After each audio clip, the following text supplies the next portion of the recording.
Hello friends, कैसे हैं आप। अगर आप एक सेंट्रल गवर्नमेंट एम्प्लॉय हैं, आप रोज़ाना ऑफिस जा रहे हैं और अचानक एक दिन आपके कॉम्पिटेंट अथॉरिटी द्वारा आपको एक ऑर्डर दिया जाता है कि you are prematurely retired from the service, आपको रिटायर कर दिया गया है और कल से आप ऑफिस आना बंद कर सकते हैं, तो आपका रिएक्शन कैसा होगा। और क्या कोई ऐसा प्रोविज़न है जहाँ पे कॉम्पिटेंट अथॉरिटी द्वारा गवर्नमेंट सर्वेंट को रिटायर किया जा सकता है before attaining the age of 60। तो आइए आज देखते हैं, इसी टॉपिक पे बातें करते हैं रिगार्डिंग FR 56J रूल कि FR 56J क्या है और क्या इसे यूज करके सेंट्रल गवर्नमेंट द्वारा एम्प्लॉय को प्रीमेच्योरली रिटायर किया जा सकता है। तो department of personal and training द्वारा एक OM जारी किया गया है डेटेड 2020। तो आइए देखते हैं इस OM में क्या लिखा है। Subject: periodic review of central government employ for straightening of administration under fundamental rule FR 56J and FR 56L and rule 48 of CCS pension rule 1972। ये rule 48 पुराने pension rule 1972 में था, अभी ये चेंज होकर rule 42 of pension rule 2021 हो चुका है। तो इसमें लिखा है instruction have been issued from time to time for undertaking periodic review. बहुत सारे instruction time to time issue किया जाता है by department of personal and training द्वारा to the various central government officers, जहां पे कहा गया है कि performance of a government servant को रिव्यू किया जाए for ascertaining whether the government servant should be retain in the service, ताकि ये देखा जाए कि वो गवर्नमेंट सर्वेंट इस जो पोजीशन वो होल्ड कर रहे हैं उसमें रहने के काबिल है या नहीं, और should have been retired from prematurely, या उन्हें पब्लिक इंटरेस्ट पे प्रीमेच्योरली रिटायर कर दिया जाए as per the fundamental rule 56J। तो इस पे बेटर क्लैरिटी लाने के लिए, एग्जिस्टिंग इंस्ट्रक्शन एंड यूनिफॉर्मिटी लाने के लिए ये कंसोलिडेट किया गया है ये OM को, और गाइडलाइन दिया गया है किस तरीके से इसका यूज किया जा सकता है। तो first question, yes there is a provision है जहां पे बिना गवर्नमेंट एम्प्लॉय से कंसल्ट किए उन्हें रिटायर किया जा सकता है, लेकिन कंडीशन क्या है वो देखते हैं। Provision related to premature retirement in the fundamental rule and CCS pension rule 1972, ये चेंज होकर 2021 हो चुका है।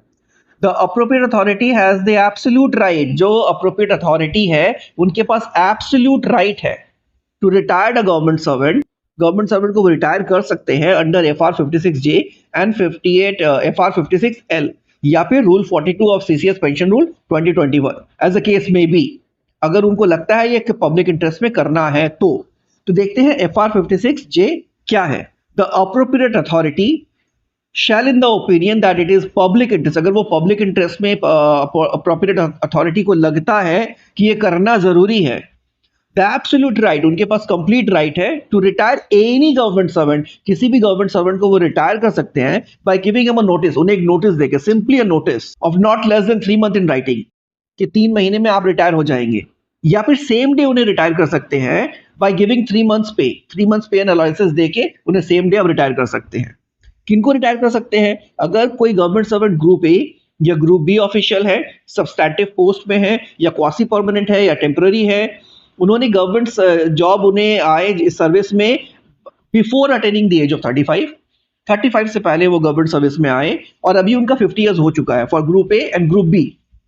Group A and group B के लिए क्या है, 35 से पहले वो सर्विस में आए थे और 50 ईयर्स उनका हो चुका है, मींस 15 ईयर्स ऑफ सर्विस हो चुकी है मिनिमम, तो उन्हें प्रीमेच्योरली रिटायर किया जा सकता है अंडर FR 56J। और ग्रुप सी एम्प्लॉय हैं तो when they have attend the age of 55 उन्हें भी रिटायर किया जा सकता है प्रीमेच्योरली। 56L क्या है? सेम थिंग जो 56J में है, सेम थिंग 56L में है, लेकिन ये है नॉन पेंशनेबल एस्टैब्लिशमेंट। पहले क्या है, फर्स्ट में अगर गवर्नमेंट सर्वेंट पेंशन में है, अगर उन्हें पेंशन मिलेगा, इन दैट केस ये प्रोविजन है 56J के लिए, लेकिन 56L में है कि प्रोविजन पेंशन की नहीं है, वो उस जगह काम कर रहे हैं। Notwithstanding anything contained in clause J, the appropriate authority shall in the opinion the public interest, अगर पब्लिक इंटरेस्ट में वो देखते हैं, have the absolute right to retire a government servant in group C service और post who is not governed by any pension rules, अगर कोई post पे है जो पेंशन रूल से गवर्न नहीं करते हैं, and after he has completed 30 years of service, 30 साल की सर्विस हो चुकी है, तो उन्हें भी 3 महीने के नोटिस देके आप रिटायर कर सकते हैं गवर्नमेंट द्वारा, अप्रोप्रिएट अथॉरिटी द्वारा, या 3 मंथ्स का आप उन्हें पे एंड अलाउंसेस दे सकते हैं। एंड रूल 48, तो यहाँ पे ये रूल चेंज हो चुका है, ये रूल 42 हो चुका है पेंशन रूल 21, लेकिन इसमें सेम प्रोविजन क्या है, at the time after government servant have completed 30 years of qualifying service, government servant की 30 साल सर्विस हो चुकी है, कंपिटेंट अथॉरिटी द्वारा पब्लिक इंटरेस्ट में उन्हें रिटायर किया जा सकता है prematurely before attaining the age of 60 by giving 3 months notice या फिर 3 महीने की सैलरी देकर के। तो आप देखिए FR 56J क्या हुआ, group A group B official को सर्विस से निकाला जा सकता है if they have come in the service before the age of 35 और 50 इयर्स के हो चुके हैं। बाकी केसेस में क्या है, 55 इयर्स में निकाला जा सकता है। 42 पेंशन रूल 2021 क्या कहता है, अगर 30 साल की क्वालिफाइंग सर्विस हो चुकी है उसके बाद भी 3 मंथ्स का नोटिस पीरियड या 3 मंथ्स का पे देके इंस्टेंटली सेम डे निकाला जा सकता है। और ये कहा गया है रिव्यू करने के लिए, इसका टाइमलाइन दिया गया है कि आप रिव्यू कब करेंगे, क्वार्टरली बेसिस पर रिव्यू करेंगे, जनवरी फरवरी मार्च एक quarter, April to June second quarter, July to September third quarter, October to December fourth quarter.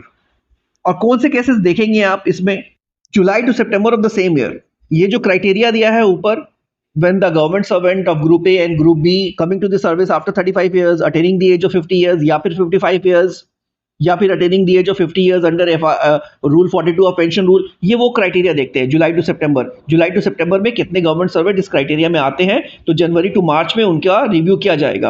October to दिसंबर में जितने लोग इस क्राइटेरिया में आएंगे उनका रिव्यू अप्रैल टू जून में हो जाएगा। तो इसके लिए ये भी कहा गया एक रजिस्टर मेंटेन करना है आपको, when the government servant who are due to retire attaining the age of 50 years और जिनका 30 इयर्स ऑफ सर्विस हो चुका है, आप एक रजिस्टर मेंटेन करेंगे ऑफिस में। और यहाँ पे ये कहा गया है, ये देखिए, गवर्नमेंट में at any time after the government servant has attend the age of 50-55 years, अगर किसी भी गवर्नमेंट सर्वेंट की 50 या 55 साल हो चुकी है एज द केस में भी, या 30 इयर्स ऑफ सर्विस हो चुकी है, उन्हें रिटायर किया जा सकता है प्रीमेच्योरली, लेकिन non adherence to the timeline as indicated in para above due to certain administrative extension shall not take away the powers of appropriate authority। ये कहा गया है कि आपको इस टाइम पे ही रिव्यू करना है, लेकिन अगर वो नहीं कर पाए इसका ये मतलब नहीं है कि वो उन्हें प्रीमेच्योरली रिटायर नहीं कर सकते हैं।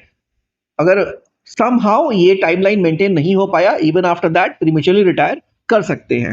And there is no bar on the government to review any cases. पहले रिव्यू कहा गया था, रिव्यू किया गया था, रिव्यू में कहा गया कि नहीं हमें इस गवर्नमेंट सर्वेंट को रिटेन करना है, तो एक बार रिटेन कर लिया, बट लेटर ऑन कहा गया कि नहीं इन्हें निकाला जाना चाहिए ऑफिस से, तो वो दोबारा से वो केस पुट अप कर सकते हैं और दोबारा से एक्शन ले सकते हैं। कॉम्पोजिशन क्या होगा रिव्यू एंड रिप्रेजेंटेशन कमेटी का, वो देखते हैं। अगर ग्रुप ए पोस्ट है, review committee shall be headed by the secretary of the concern authority, cadre controlling authority, वहां के जो सेक्रेटरी है वो हेड होंगे। ग्रुप बी है तो एडिशनल सेक्रेटरी या ज्वाइंट सेक्रेटरी लेवल के हेड होंगे, और नॉन गैजेटेड एम्प्लॉय है तो the level of joint secretary will be sufficient to chair the committee. और एक इंटरनल कमिटी भी बनाया जा सकता है रिव्यू करने के लिए। लेकिन यहाँ पे अब देखेंगे कि क्राइटेरिया क्या है। एनी गिवन डे आपको कहा गया कि नहीं you are not fit for the service और आपको निकाल दिया जाएगा, ऐसा नहीं है। इसके पीछे कुछ गाइडलाइन है जिसे अथॉरिटी को मेंटेन करना है, देखना है और आपको एनालाइज करना है। ओनली आफ्टर दैट ये डिसीजन दिया जाएगा whether the person should be retain in the service और नॉट। वो गाइडलाइन क्या है ये देखेंगे पहले। The broad criteria to be followed by the review committee, committee को ये फॉलो करना है क्राइटेरियाज, उसके बाद ही वो किसी को प्रीमेच्योरली रिटायर कर सकते हैं। वो गाइडलाइन क्या है, government servant whose integrity is doubtful shall be retire. वो गवर्नमेंट सर्वेंट को आप प्रीमेच्योरली रिटायर कर सकते हैं using the provision of FR 56J जिनके इंटीग्रिटी पे आपको डाउट है। सेकंड क्या है, government servant found to be ineffective shall also be retire. अगर कोई गवर्नमेंट सर्वेंट है वो इनइफेक्टिव है तो उनको भी निकाला जा सकता है। The basic consideration is identifying such government servant should be their fitness, उनका fitness level देखना है, competence देखना है कि whether that person can continue in that post, उस post पे वो continue करने के लायक है भी या नहीं, ये देखा जाएगा decision लेने से पहले। फिर कहा गया no government servant should ordinarily be retired on the ground of ineffectiveness. If it is in the event, he would be retiring on superannuation within a period of 1 year from the date of consideration of case. इस case अगर उनके case को consider किया गया है, इनइफेक्टिवनेस थोड़ा दिख रहा है, लेकिन इस बेसिस पे भी उन्हें नहीं निकाला जाएगा अगर वो नेक्स्ट 1 ईयर में रिटायर होने वाले हैं। However in case when there is a sudden and steep fall in the competency, लेकिन बहुत ज्यादा उनके कॉम्पिटेंसी लेवल पे फॉल हो गया है, एफिशिएंसी लेवल नीचे जा चुका है, इफेक्टिवनेस नीचे जा चुका है of a government servant, it would be open to the review such a cases for premature retirement. तो यहाँ पे प्रीमेच्योर रिटायरमेंट किया जा सकता है। The said instruction of not retaining a government servant within 1 year on the ground of ineffectiveness, except in cases of sudden and steep fall in the performance, is relevant only when it is proposed to be retired on the ground of ineffectiveness, but not on the ground of doubtful integrity. अगर doubtful integrity है तो आपको immediately निकाला जा सकता है. No government servant should ordinarily be retired on the ground of ineffectiveness if his service during the preceding 5 years or where he has been promoted to the higher post during the last 5 years period in service in the higher post has been found satisfactory. अगर पिछले 5 सालों में आपका performance satisfactory माना गया है तो आपको नहीं निकालना जाना चाहिए. आपके पिछले 5 इयर्स का ACR देखा जाएगा, सर्विस बुक में एंट्रीज देखा जाएगा. If everything is found satisfactory, in that condition FR50J use करके गवर्नमेंट सर्वेंट को नहीं निकाला जा सकता है. तो ये बात मान लीजिए कि अगर किसी गवर्नमेंट सर्वेंट को निकालना है तो पिछले 5 साल का रिकॉर्ड देखा जाएगा. फॉर एग्जाम्पल, एक गवर्नमेंट सर्वेंट है, उनको पिछले 5 सालों में एक उनको ग्रेडिंग में दिया जाता है. Whenever due to as per the performance every year उनका एक ग्रेडिंग होता है जिसे अप्रेजल भी कहा जाता है. तो उस ग्रेडिंग में मान लेते हैं किसी एक गवर्नमेंट एम्प्लॉय को गुड दिया गया है for the last 5 years.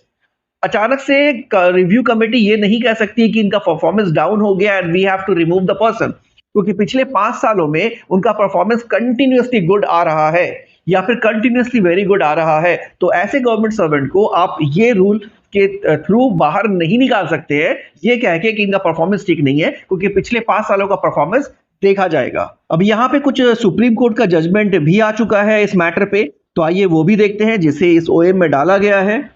In the judgement in the case of Union of India and person so and so, the Honorable Supreme Court has not only upheld the validity, Honorable Supreme Court ने validity uphold किया है कि हाँ government servant को FR56 में निकाला जा सकता है, but also held that no show cause notice need to be issued to any government servant. किसी भी गवर्नमेंट सर्वेंट को शो कॉज नोटिस देने की जरूरत ही नहीं है before a notice of retirement is issued to him under the aforesaid provision. अगर किसी एक गवर्नमेंट सर्वेंट को रिव्यू में माना गया कि ये the person is not fit for the job, तो उन्हें कुछ शो कॉज नोटिस देने की जरूरत नहीं है. उन्हें डायरेक्टली एक नोटिस दिया जा सकता है कि the next 3 month you are getting retired, और ये आप आज ही रिटायर हो रहे हैं, you take the 3 months salary and go. लेकिन ऊपर क्या है, ये क्राइटेरिया में होना चाहिए.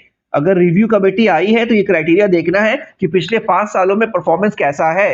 अगर आप एक तरफ परफॉर्मेंस कह रहे हैं कि गुड है, वेरी गुड है, and later on you are saying कि the person is not fit for the job, ये कॉन्ट्रडिक्टरी हो जाता है. यहाँ पे सुप्रीम कोर्ट में कहा है, now coming to the express word of fundamental rule 56J, it is said that the appropriate authority has the absolute right. Once again authority के पास एब्सोल्यूट राइट है to retire a government servant if it is the opinion in the public interest. अगर public interest में है तो उन्हें निकाला जा सकता है. और अथॉरिटी को लगता है कि अगर वो उन्हें जिस ग्राउंड पे निकालेंगे किसी गवर्नमेंट सर्वेंट को, तो वो ग्राउंड को कोर्ट में चैलेंज नहीं किया जा सकता है. ओनली देन अथॉरिटी उन्हें रिटायर करेंगे. और ये जो अग्रीव्ड गवर्नमेंट सर्वेंट है उनके पास ये प्रोविजन है कि वो कोर्ट में जा सकते हैं against this order. Representation again premature retirement. अगर किसी एम्प्लॉय को कहा गया कि विद इन 3 मंथ्स आप रिटायर हो जाएंगे या आप आज ही रिटायर हो रहे हैं, तो उनके पास ऑप्शन है विद इन 3 वीक्स कि वो रिप्रेजेंटेशन डालेंगे कमेटी को और वो अपना केस रखेंगे कि why he should not be retiring और उन्हें क्यों रिटेन किया जाए. द कमेटी वो रिप्रेजेंटेशन को कंसिडर करेंगे और विद इन 2 वीक्स वो उस पर अपना डिसीजन लेंगे, ऑर्डर देंगे कि whether the person should be retained or removed from the service. So this is what this OM is all about. Central government officers में एक अथॉरिटी के पास पावर है किसी सेंट्रल गवर्नमेंट एम्प्लॉय को नौकरी से प्रीमेच्योरली रिटायर करने का अंडर FR56J, लेकिन उन्हें बहुत सारे क्राइटेरिया मेंटेन करने हैं, देखने हैं. Only on that the person can be retire. So इससे रिलेटेड कोई भी क्वेश्चन है, क्वेरी है, feel free to post that in the comment section. I will get back to you on that. Thank you for watching this video.